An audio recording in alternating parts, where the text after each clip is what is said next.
You don't clad me. No. I have been trying to talk to you for the last I just half came an back hour. from the office. I'm just trying to stand silently. You No, shut up. No. But how Don't can talk you say about me. this No, to me? no. No. You are I'm doing not wrong. going to You are talk to being you. wrong here. Go away. Shut up. Go Shut up. away. You shut up.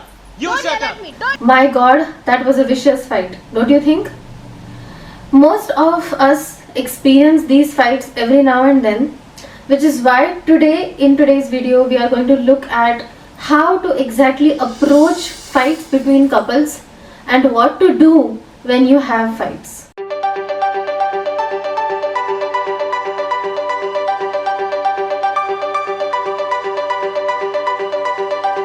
Now, first and very importantly, normalize fights.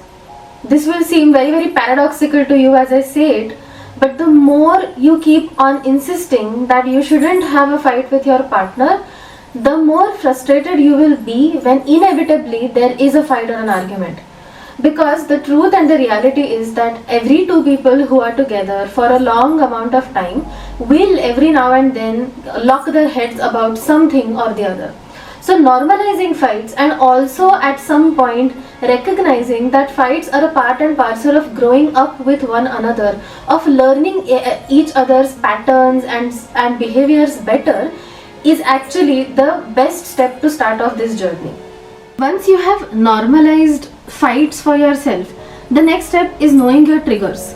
By triggers, I mean that all of us have certain pain points which when our partner knowingly or unknowingly steps on, we have a gigantic reaction to.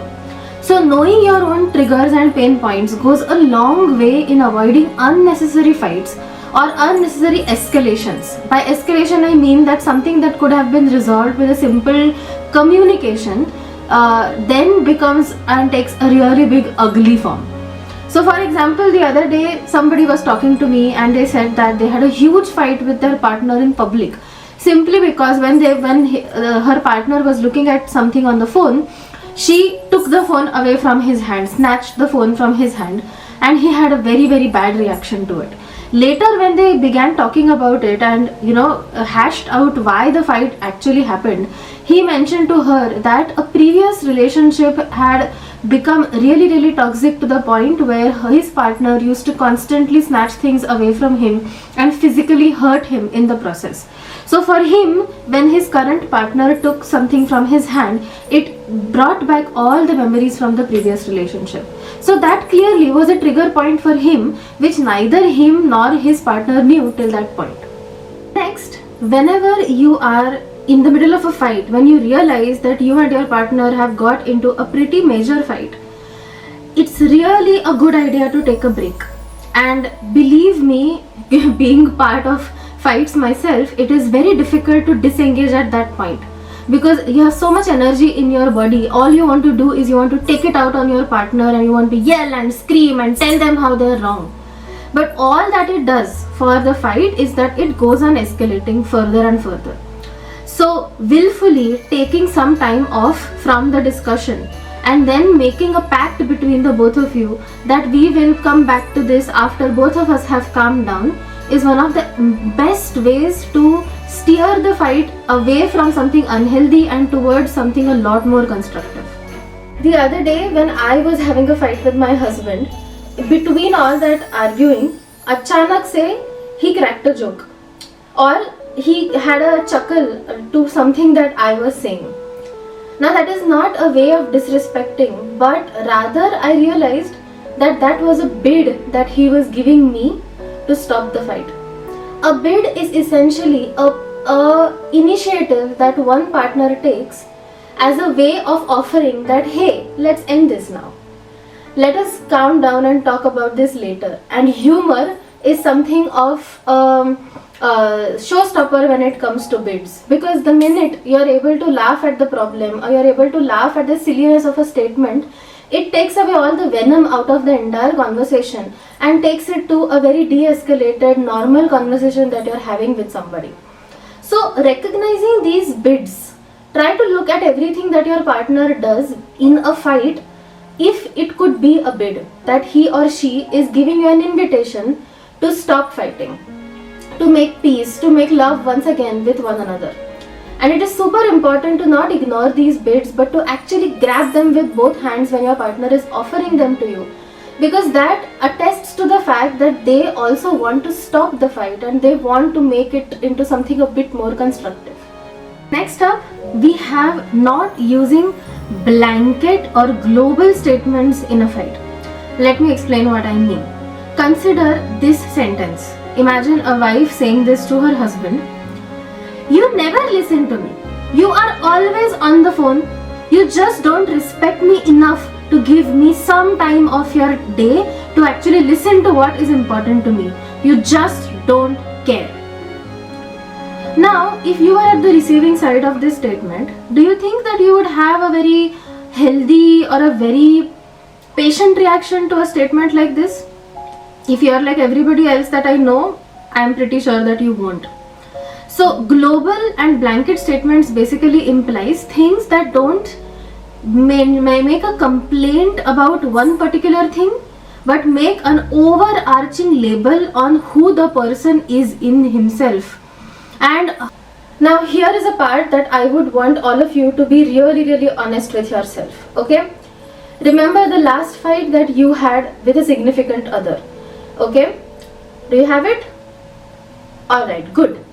Now go back to something that you said to him or her and tell me if it was said with an attempt to blame them, with an attempt to guilt them, or was it said purely to communicate how you were feeling, what you had a problem with. If you are super honest with yourself, you will realize that most of the times when we are fighting, 80% of the things that we say to one another are simply with the intent to blame them, with the intent to have a one-up, that I am right here and you are wrong, or with a pure intention to hurt the other person because you are feeling very hurt. None of these things, no matter how normal and valid they feel in the moment, none of these things actually help in the long run to solve problems and to move together towards a solution. So always have that filter at the back of your mind, even when you are fighting. If what you are saying to your partner is out of anger, is it out of a desire to hurt them, or is it out of a place where you want to truly tell them what's wrong and how they can fix it. The last tip that I want to offer through this video is what to do after a fight. Usually, even after the heat of the fight is over with, there is still a little bit of tension in the air. Either one partner is sulking or the other partner is a little bit holding off on really communicating openly.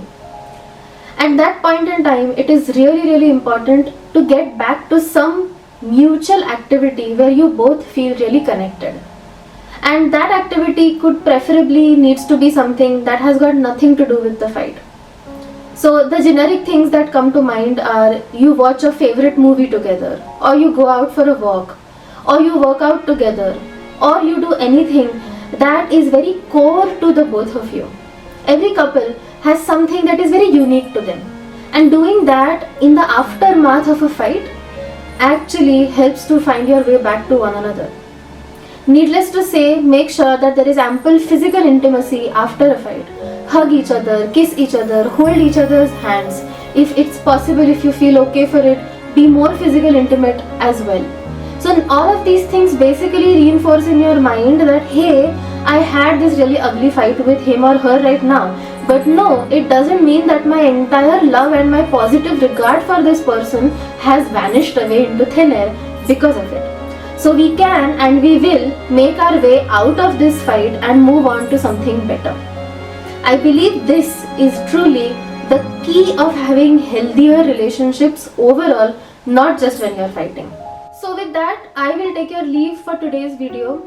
I really hope that you found these techniques helpful, that they made you reflect, made you think on your own fighting patterns, and do write down your own triggers, your own bids or your partner's bids, and actually share these with one another. That would be an excellent way to also prevent unnecessary fights. So I'm Ishwari Marathe, your talking therapist. If you're new to the channel, do show your love and support by hitting the subscribe button. And if you're old, thank you so much for coming back again. I will see you all next time. Bye bye.